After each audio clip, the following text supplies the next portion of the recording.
안녕하세요. 말씀으로 우울 다루기 6번째 시간입니다. 자, 이 시간에는 우리가 우울증이 무엇 때문에 발생하는가 라고 했을 때 우울증의 원인을 지금 살펴보고 있는데요. 네, 특별히 심리 사회적인 부분에서의 원인을 한번 알아보도록 하겠습니다. 지난 시간에는 신체적이고 그리고 질병에 관련된 그와 같은 원인을 살펴봤다고 하면은 이번에는 심리적인 부분, 그 다음에 사회적인 부분들도 한번 종합적으로 한번 좀 살펴보도록 하겠습니다. 먼저 심리적인 부분에 있어서 우리가 주목할 부분은 바로 인지에 관련된 부분입니다. 이 인지라고 얘기하는 것이 용어가 좀 어렵기도 한데요. 이것은 생각하는 방식을 얘기한다라고 말씀드릴 수 있겠습니다. 특별히 이제 그 인지의 측면에서 이렇게 연구하는 그 같은 연구자들이 하는 이야기가 무엇이냐면요. 우울증이 이렇게 발병한 사람들의 그런 사고 방식을 이렇게 좀 봤을 때 인지적으로 좀 왜곡된 즉 현실의 내용을 잘 반영하지 않고 본인만의 그런 어떤 사고방식에 빠져서 왜곡된 인식을 하는 경우가 많다. 이렇게 이제 이야기하는 그런 경우가 많이 있었습니다. 즉, 인지적으로 이제 왜곡이 일어난다는 것인데, 특별히 이제 세 가지 부분에서 하나는 뭐냐면은 자기 자신에 대해서 인지적인 왜곡이 일어난다는 것입니다. 즉, 자기 자신에 대한 생각이 객관적이지 않는 부분들이 있고, 그리고 현재 내 모습하고 다르게 아니면은 좀 더 부정적으로 생각하는 그런 경향이 나타난다는 것이고요. 또 하나는 뭐냐면은 세상에 대해서 나 외에 주변에 있는 그런 세상에 대해서 부정적으로 생각하는 그와 같은 경향이 좀 많이 있다라는 것이고요. 그 다음에 미래에 대해서 일어나지 않는 일이죠. 일어나지 않는 일에 대해서 부정적으로 이렇게 생각하는 경향이 많이 있다는 것입니다. 근데 이 인지라고 했을 때 이 인지 작용은 단순히 생각한다라기보다는 이것을 좀 더 구분해서 얘기하면 알아가는 거, 아는 거, 이걸 인식이라고 하죠. 어떤 것인지를 그걸 알아차리는 거죠. 그 다음에 해석하는 것, 그 다음에 기대하는 것, 그리고 기억하는 것, 이런 부분들까지도 다 인지로 이렇게 다 포함을 하는 것입니다. 즉, 알아가고 거기에 대해서 해석을 하고 기억하고 하는 이 모든 과정을 현실에 이렇게 기반하기보다는 현실적이지 않고 오히려 그것을 왜곡해서 너무 부정적으로만 긍정적이 있는 것인데도 불구하고 긍정적인 것은 딱 저리 제쳐놓고 부정적인 것만 이렇게 딱 기억을 하려고 하는 그것만 이렇게 보려고 하는 그런 식의 태도 이것을 인지적인 왜곡 이렇게 이제 이야기를 하는 것이죠. 그래서 부정적인 생각들, 부정적인 인식들, 부정적인 기억들 이런 것들이 우울을 발생한다라는 거예요. 우울 장애의 그런 기분이나 어떤 행동이나 그리고 신체적인 그런 증상들에 영향을 끼칠 수 있다라는 거죠. 즉 부정적으로 생각하는 것과 같은 사고방식이 우울 증상을 일으키는데 발생시키는데 영향을 끼친다라는 것입니다. 자, 그러한 부정적인 그런 사고방식 여기에 이제 좀 더 구체적으로 좀 한번 살펴보면요. 정보 처리를 잘못하는 거예요. 즉 외부에 있는 여러 가지 이제 사건들 그런 상황들에 대해서 어떤 정보들을 이제 내가 입수를 하게 되는데 그 정보를 처리하는 과정에서 뭔가 오류가 일어난다는 것이죠. 어떤 오류가 있냐면은 선택적으로만 집중을 한다는 거예요. 아까 잠깐 좀 설명을 했는데 어떤 상황이든지 동전의 양면처럼 어떤 것은 긍정적인 면이 있고 부정적인 면이 항상 같이 있는 경우가 많이 있습니다. 그런데 우울증을 가진 그런 증상을 경험하는 사람들 중에서는 긍정적인 측면들을 싹 지워버려요. 부정적인 것들만 강하게 이야기하는 거죠. 이것을 선택적 집중이라고 표현을 합니다. 즉 동전의 양면이 있는데 한쪽 면만 본다라는 것이죠. 또 하나는 이제 뭐냐면은 과일반화라고 얘기를 하는데요. 동전의 양면이 있는데 그 중에 하나가 한쪽이 전부를 다 얘기하고 있다라고 이렇게 보는 것이에요.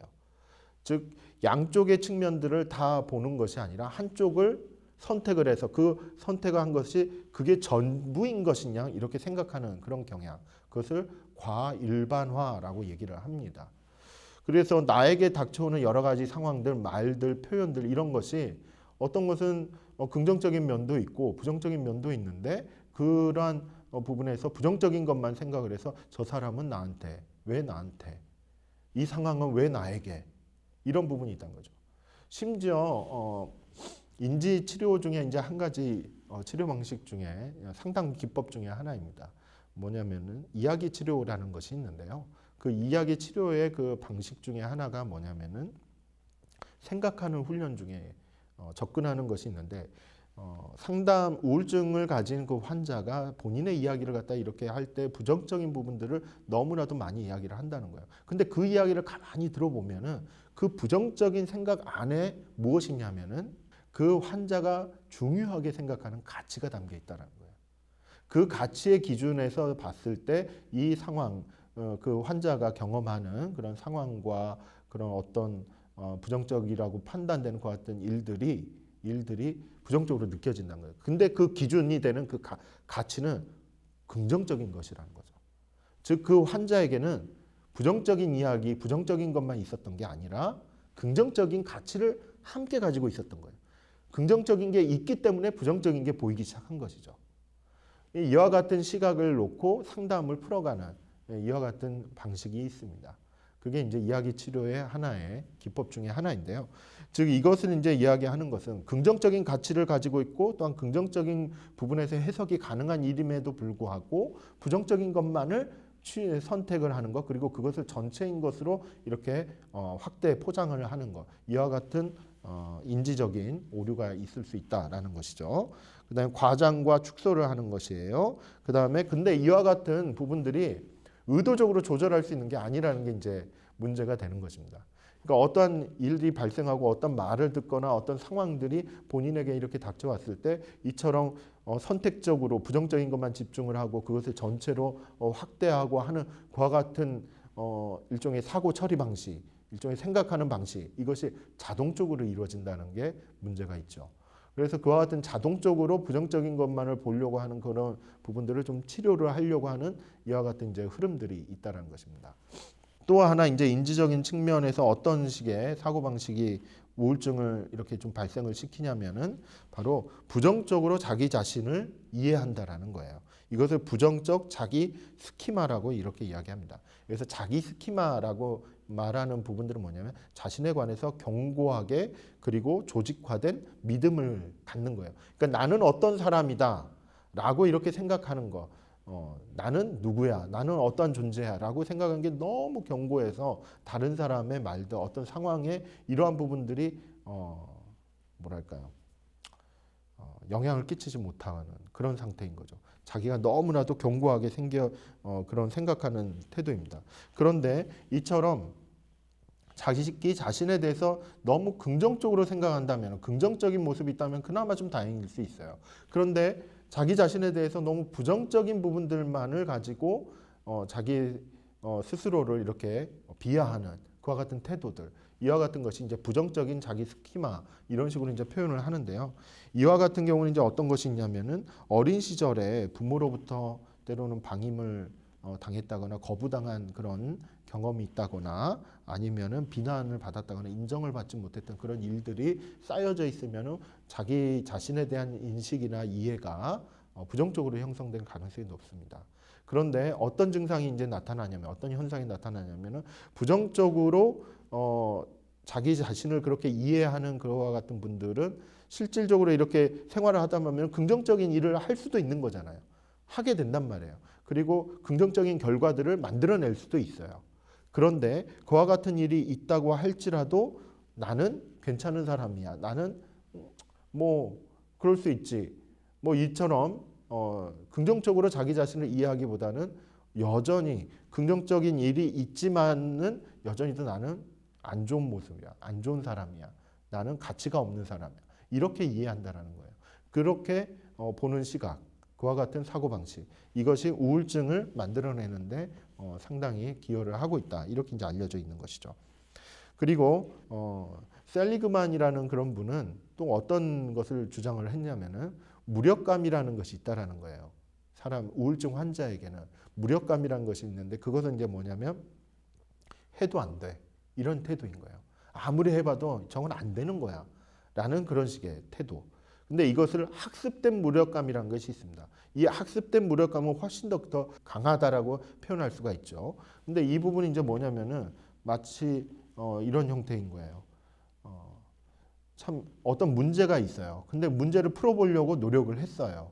했는데 안 되는 거예요. 그런데 또 몇 번을 더 했어요. 똑같은 방식이다 아니면 다른 방식으로 라든지 이렇게 문제를 풀어보려고 열심히 노력을 했지만은 그게 잘 안 풀렸어요. 그런 상황에서 이제 나타나는 것이 뭐냐면 이거는 해도 안 되는 문제구나. 그리고는 가만히 있는 거예요. 이게 학습된 무력감이라는 거예요. 아무것도 안 하고 힘든 일이 닥쳐오면 이건 해도 안 돼. 하려고 할 필요가 없어. 그냥 가만히 있어서 그 힘든 것들을 계속 경험을 할 수밖에 없는 이와 같은 위치에 있다라는 것이죠. 그렇게 됐을 때 이것은 우울증으로 이어질 수 있다라는 그와 같은 이론을 주장을 했습니다. 그게 이제 설리그만이라는 사람이고요. 그 다음에 아브람손이라는 사람은 이런 이야기를 했습니다. 이것은 뭐냐면 내 상황 가운데 일상생활 가운데서 부정적인 일들이 일어나면은 그 일은 누구 때문이냐라고 했을 때 그거는 나 때문이다 라고 이렇게 생각하는 거예요. 나는 뭐 집안에 돈이 없고 나는 성격이 이렇고 나는 뭘 못하고 하는 이와 같은 다 자기 때문에 이와 같은 안 좋은 일들이 자꾸 생겨나는 거야 라고 그렇게 이제 생각을 한다는 거예요. 근데 이와 같은 부분들이 좀 문제가 되는 게 뭐냐면은 그렇다면 좋은 일들이 있고 긍정적인 일이 있으면 어떤 것이지? 그거는 나 때문에 일어나는 것이 아니라 다른 일들 때문에 그 일이 생겨났다라고 얘기해요. 여전히 나는 돈도 없고 나는 할 수 있는 게 별로 없고 나는 못난이고 이렇게 이제 생각을 한다는 거예요. 그렇게 생각을 하고 좋은 일을 경험을 했어도 다른 이유 때문에 그런 게 생각난 것이다. 이렇게 보는 관점, 그와 같은 시각들이 우울증 환자에게는 있다. 이렇게 이제 보는 것이죠. 그리고 네츄라는 사람은 어떤 것을 이제 이야기하냐면요. 우울증 환자에서 나타나는 그런 인지적인 측면에서 무엇이 발견이 되냐면은 문제 해결 능력이 좀 부족해 보인다라는 것이었습니다. 그것은 이제 뭐냐면은 스트레스가 이렇게 이제 계속 발생하는 그런 상황이 있다라는 것이에요. 근데 그런 상황을 처리해가는 어떤 방식, 이것은 이제 문제 해결 기술이라고 이제 표현할 수 있는데, 이러한 문제 해결 기술들이 좀 부족할 경우에 이 문제를 해결하지 못하고 그냥 가만 놔둘 수밖에 없고, 그럼 가만히 놔두면은 이거는 학습된 그런 일종의 무력감으로 이어지고, 그러한 학습된 무력감은 우울증으로 이어질 수 있다. 이렇게 이제 본다는 거예요. 그래서 실질적으로 그런 우울증이 발생되지 않으려면은 뭔가 할 수 있는 것들, 그리고 문제를 해결해가는 어떤 기술들, 이런 것들을 좀 더 개발을 해줄 필요가 있다라고 보는 이제 그와 같은 시각이 있다라는 것이죠. 즉 인지적인 측면에서의 우울증을 발생시키는 것들이 이제 무엇이 있느냐라고 했을 때 이렇게 자기 자신에 대해서 그리고 어떤 상황에 대한 이해를 너무 한쪽 면만, 부정적인 면만을 강조하고 그것을 크게 생각하는 그와 같은 일종의 자동적인 사고방식, 이런 형태들이 우울증을 발생시키는데 상당히 기여를 하고 있다, 영향을 끼친다, 이렇게 이제 알려진다라는 것이에요. 그리고 또 어떤 부분이 있냐면은 자기 집중 모델을 주장하는 그 연구자는 이렇게 이야기합니다. 즉 자기 자신에 대해서의 의식이 너무나도 높다라는 거예요. 그래서 주변을 못 본다는 것이죠. 주변을 못 보고 그 다음에 다양한 것들을 못 보는 그런 사람은 자기 자신에게 너무 과도하게 집중된 그와 같은 태도를 보인다는 거예요. 이렇게 자기 자신에게만 자꾸만 집중하는 그런 태도가 있으면은 긍정적인 일이 많을 때는 다행이지만은 그러면 뭐 자기 자신의 그런 자존감이나 이런 것들이 점점 높아질 수도 있겠죠. 그런데 그게 아니라 자기 자신에게 이렇게 집중된 봤을 때 부정적인 일이 생겼을 경우에 그 부정적인 이유는 나 때문에 일어나는 것이다. 즉 이것을 이제 귀인 모델이라고 얘기를 하죠. 아까 얘기했던 그런 나 때문에 일어나는 것이다라고 이렇게 이야기하는, 그렇게 생각하는 습성이 있다라는 것입니다. 이러한 부분들이 자기 집중적인 성향을 가지게 되고, 그리고 자기 자신에 대해서 부정적인 평가를 하게 되고, 자기 비판으로 이어지게 되고, 그리고 생활 사건의 부정적인 측면들을 과도하게 집중하는 그와 같은 부분들, 이것들이 이제 반복적으로, 그다음 자동적인 사고 방식에 의해서 이렇게 반복적으로 일어나면 이것이 우울증으로 발전한다는 것이죠. 그 다음에 반추하는 습성도 어떻게 보면 우울증을 강화시키는 그와 같은 부분이 있습니다. 여기서 이제 반추라고 얘기하는 건 뭐냐면은 반복적으로 생각하는 그와 같은 태도를 얘기하는 거예요. 이거는 때로는 괜찮죠. 어떤 상황을 분석하는 데 있어서 한 번 더 생각하고 한 번 더 생각하고 한 번 더 생각하고 뭐 3번쯤 생각해 봐야 된다라고 얘기를 하지 않습니까? 그렇게 반추하는 훈련은 좋아요. 그런데 이제 문제는 뭐냐면은 자신의 감정이나 증상, 그 다음에 원인과 의미, 그리고 그것 때문에 일어나는 여러 가지 결과들, 이런 것을 끊임없이 너무 과도하게 지속적으로 생각한다는 것이에요. 그런데 이렇게 지속적으로 끊임없이 반복적으로 생각하는 그런 태도는 오히려 부정적인 마음들을 오히려 이렇게 일으킨다라는 그렇게 나아간다는 것이죠. 그래서 부정적인 생각으로 많이 가지게 됐을 때는 문제가 있었을 때, 그런 스트레스적인 상황이 있었을 때 그것을 풀어가고자 하는 어떤 동기부여라든지 이런 것들이 자꾸 이렇게 줄어드는 것이 있습니다.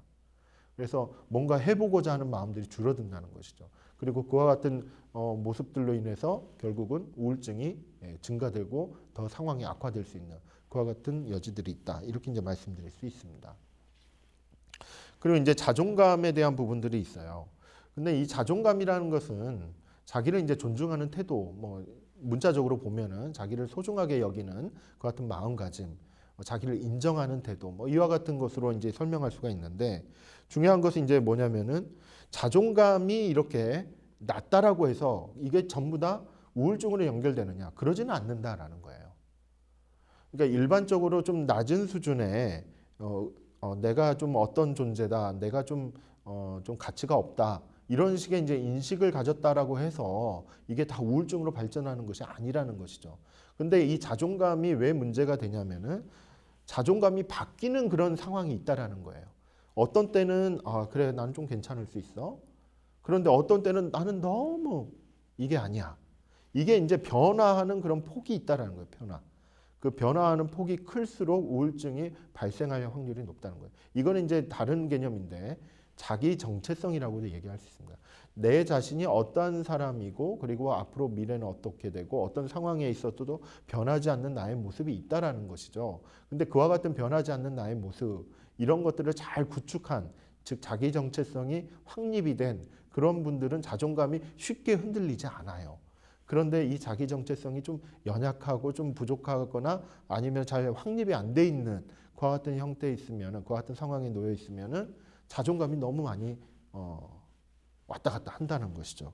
그랬을 때 주로 이제 어떤 증상들이 나타나냐면은 내가 인정을 받고 내가 소중하다는 것은 다른 사람이 나를 인정해 줄 때 나는 소중한 거야. 이런 식의 이제 생각하는 그런 경향이라든지 아니면은 뭐 돈이라든지 명예라든지 아니면 어떤 실력이라든지 이런 것들 몇 가지 기준을 놓고 자기의 가치를 해석하려고 하는 것과 같은 경향 이런 부분들도 실질적으로 우울증을 발생하는데 상당 부분 영향을 끼칠 수 있다는 것이고요. 그 다음에 스트레스가 이렇게 이제 유발되는 그런 상황이 있잖아요. 근데 어떤 것은 스트레스 수준이 좀 낮을 수도 있고 어떤 것은 상당히 큰 상황이 있을 수가 있어요.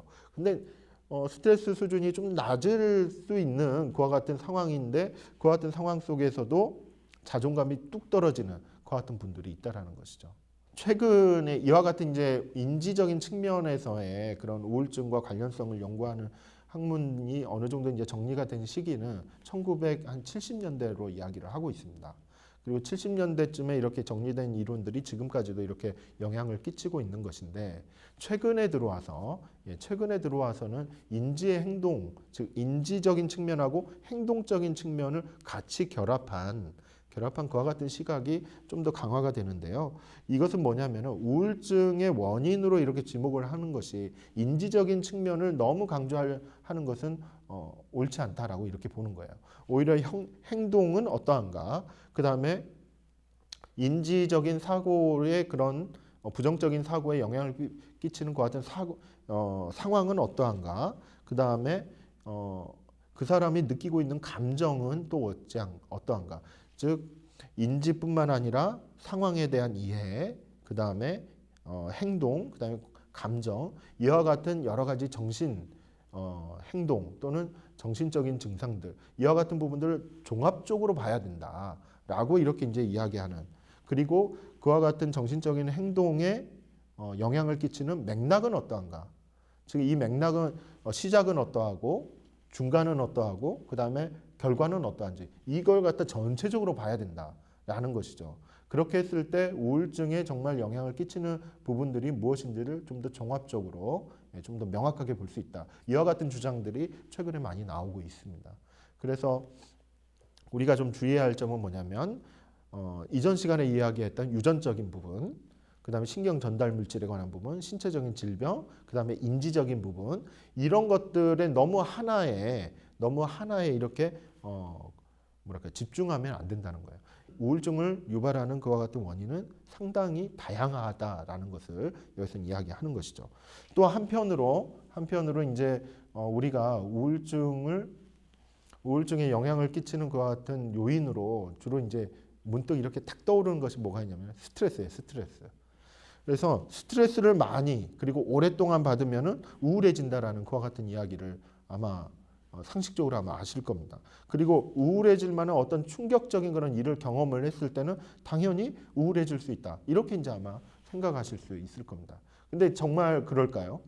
근데 이제 그와 같은 부분들은 너무나도 단순하긴 한데요. 근데 스트레스라고 해서 스트레스가 있다라고 해서 다 우울로 이어진다?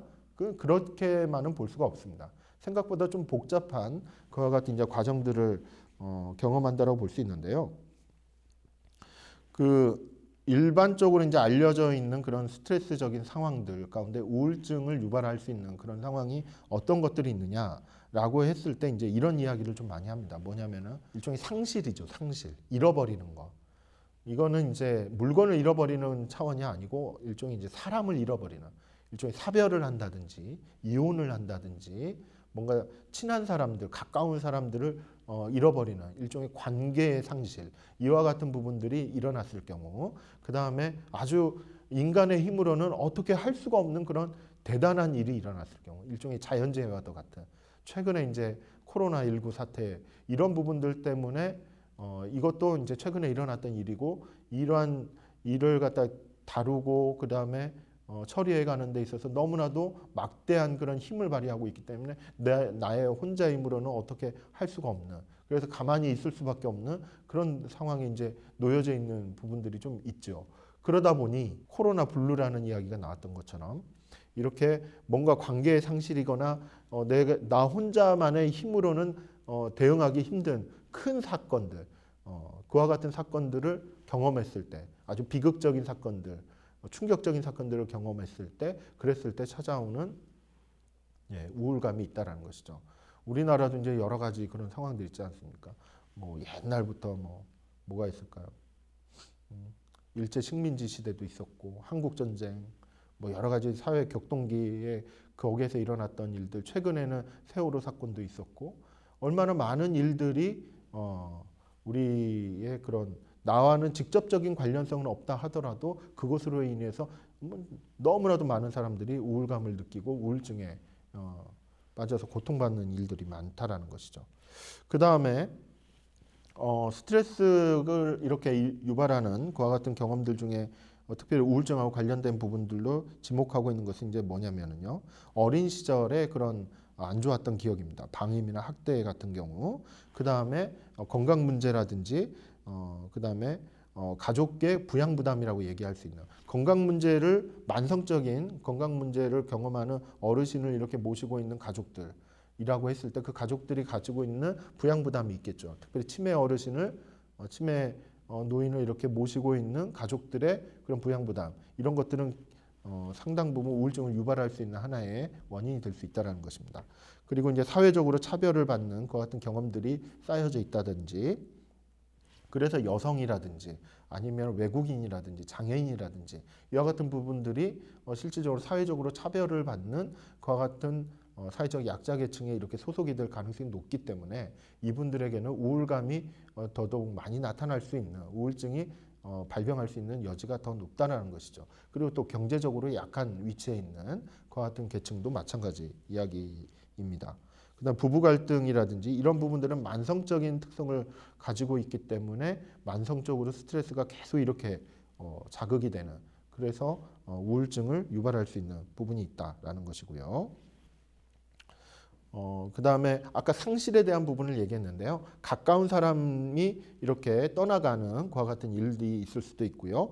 자존감의 상실, 그 다음에 자신의 역할의 상실, 일종의 은퇴라든지 이런 부분들도 우울증을 유발할 수 있고, 그다음에 사회적 지위의 상실, 예, 이건 뭐 실직이라든지 실업이라든지 이런 것들도 다 해당이 된다고 볼 수 있습니다.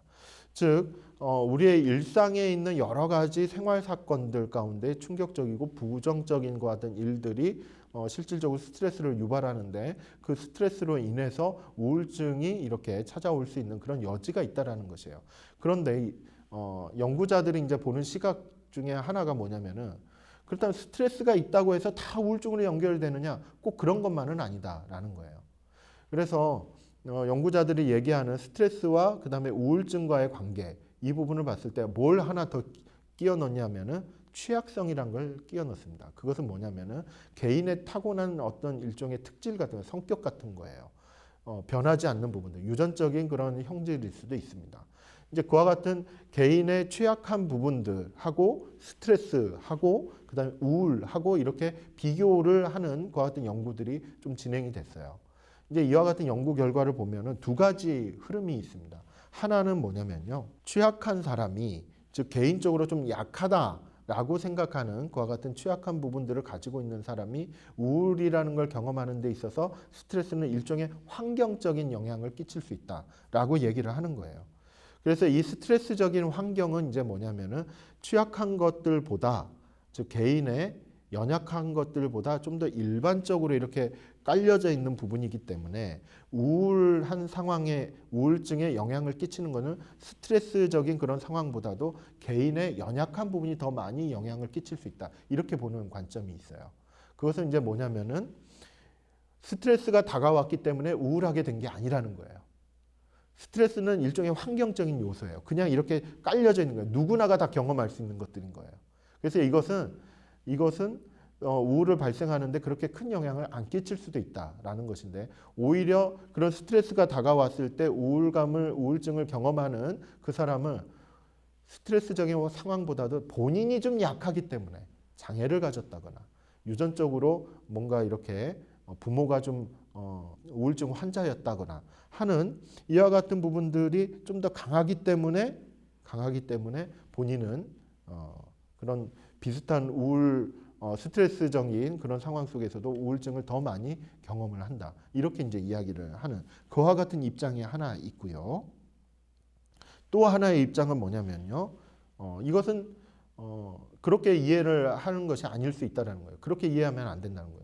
취약한 사람이 스트레스적인 상황 가운데서 우울을 더 많이 경험한다? 꼭 그렇지 않을 수 있다는 거예요.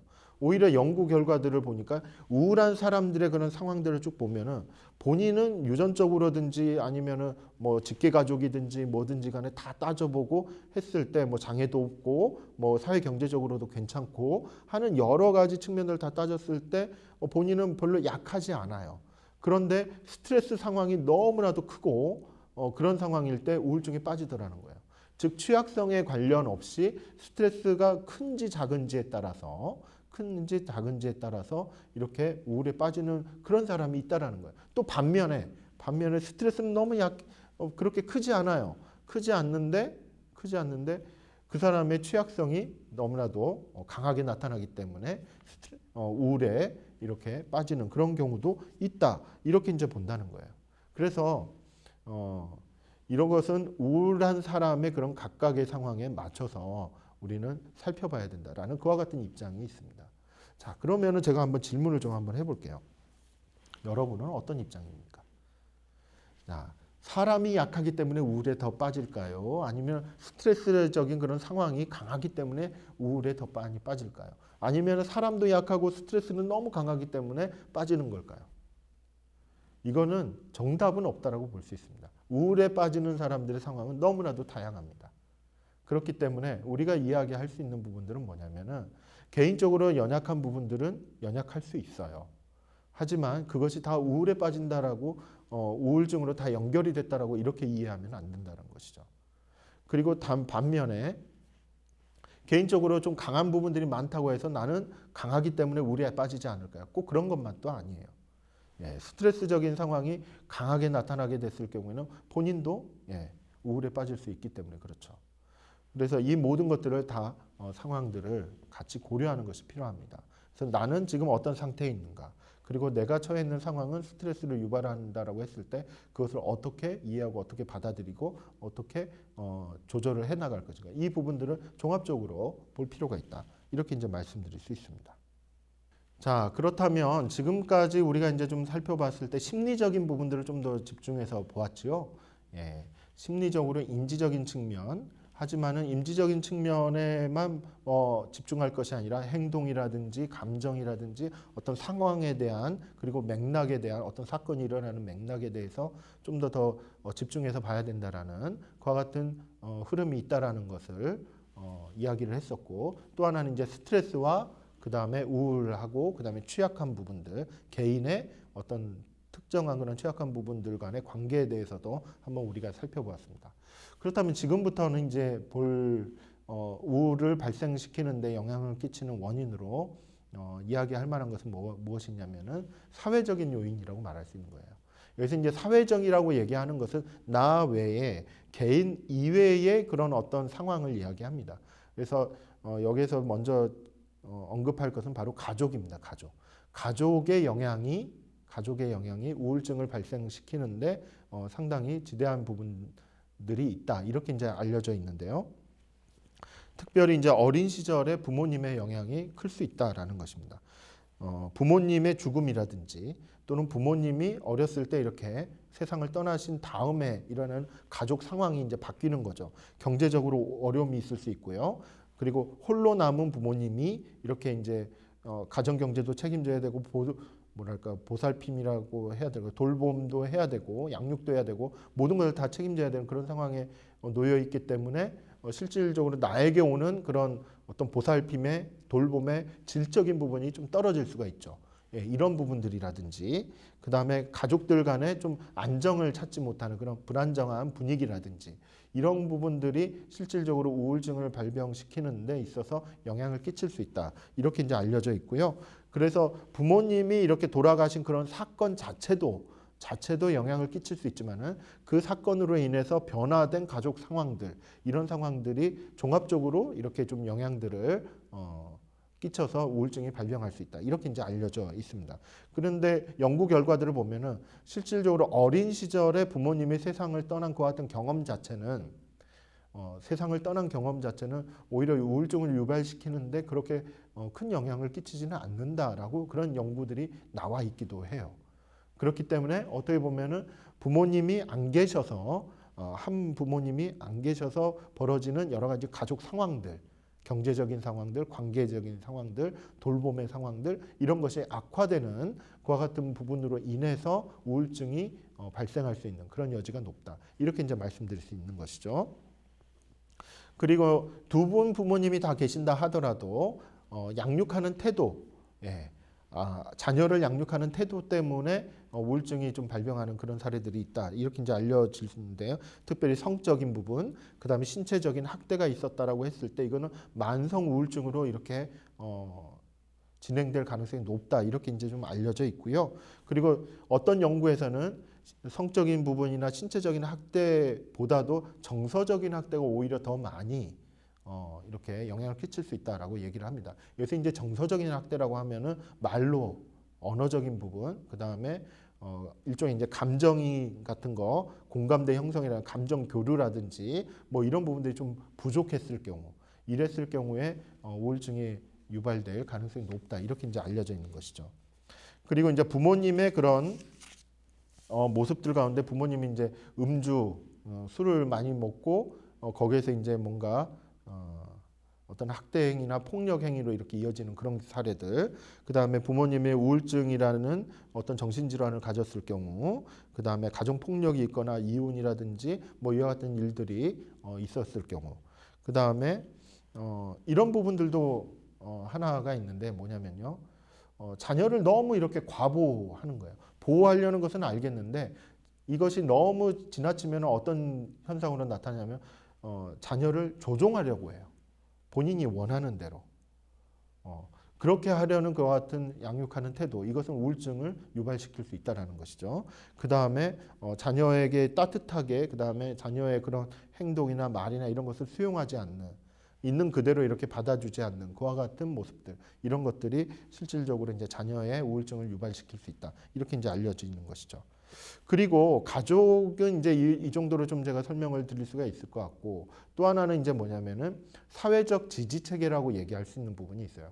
이 용어는 이제 뭐냐면은 나의 이제 주변 이웃들이죠. 친구라든지 어떤 이웃에 해당되는 그와 같은 분들이 긍정적으로 이렇게 내 말을 잘 들어주고 지지해주고 이해해주고 격려해주고 하는 그와 같은 모습들.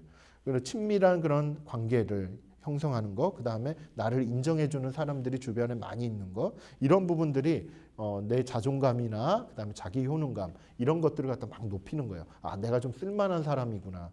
아, 나는 좀 가치가 있는 사람이구나. 이와 같은 인식을 갖다 높여준다라는 것이죠. 이런 부분들이 이제 우울증을 방지하는 역할, 그런 영향을 끼친다라는 것입니다.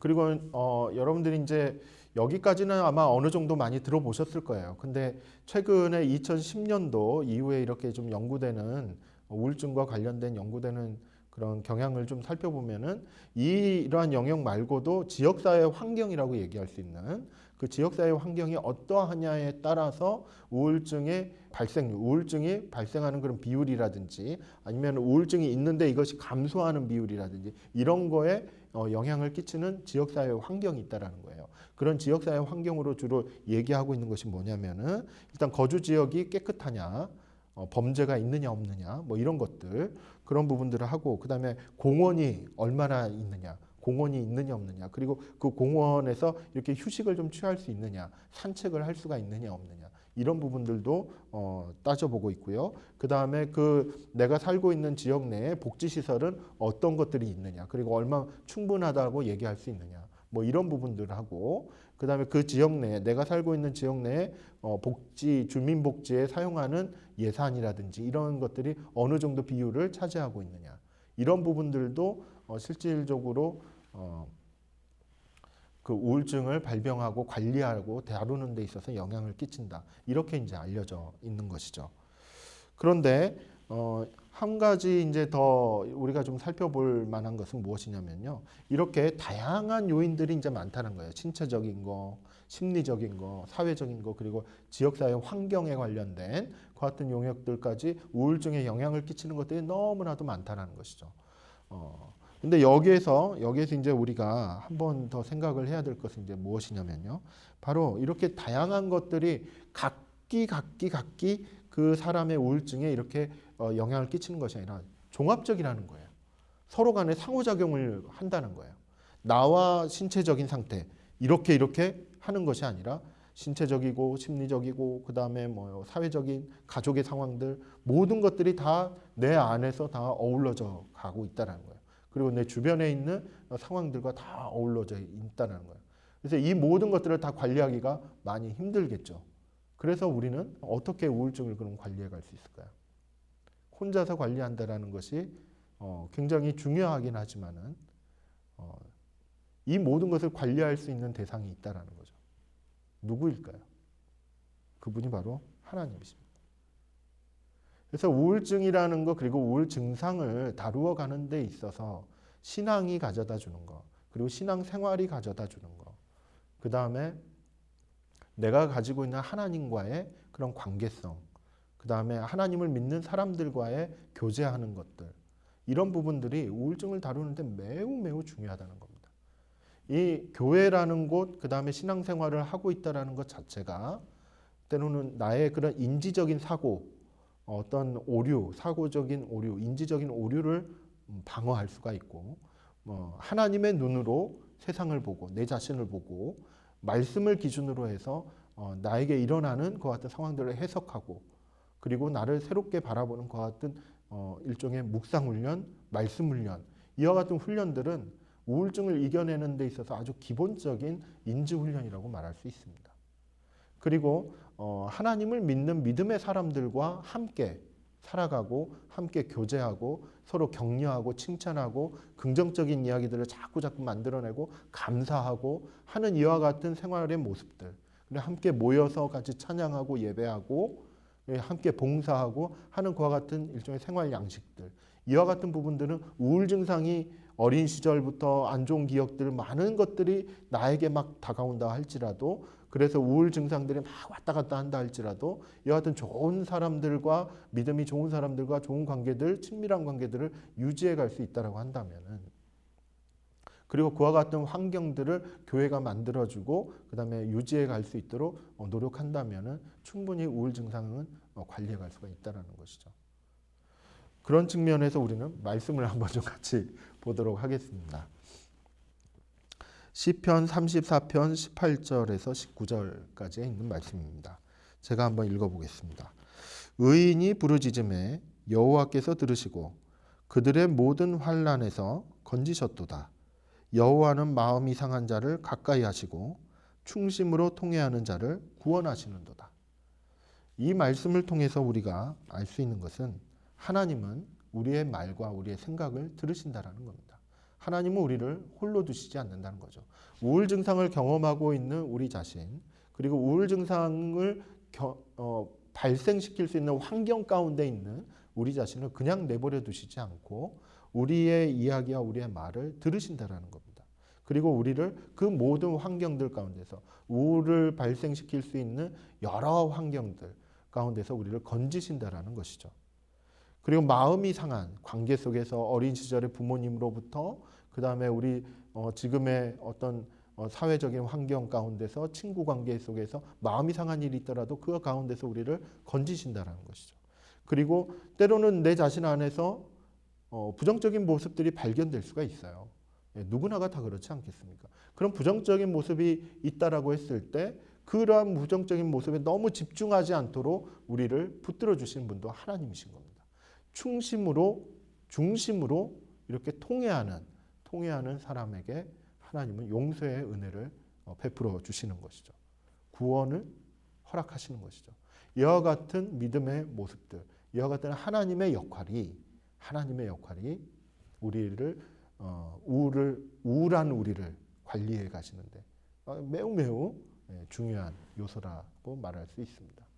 여러분, 그래서 우리는 말씀으로 우울을 다루는 데 있어서 이렇게 하나님과의 영적인 교제, 그리고 사람들과의 영적인 교제, 이런 부분들은 활성화시키는 것이 필요하다, 이렇게 말씀드릴 수 있겠습니다. 같이 기도하겠습니다. 사랑과 은혜가 충만하신 아버지 하나님, 감사합니다. 우울을 발생하는 원인들이 얼마나 많이 있는지, 얼마나 다양한지 그런 것들을 확인할 수 있었습니다.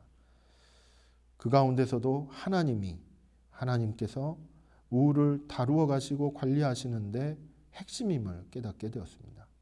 하나님 아버지, 저희들의 삶 가운데 우울을 다루어가는 능력을 허락하여 주시고, 혹시라도 내 안에서 신체적인 부분이나 심리적인 부분이나 사회적인 부분에서 많은 어려움을 발견했을 때 하나님께 아뢰고 하나님께로부터 오는 구원을 누릴 수 있도록 하나님 은혜 내려주시기를 간절히 바라고 원합니다. 예수님의 이름으로 기도드립니다.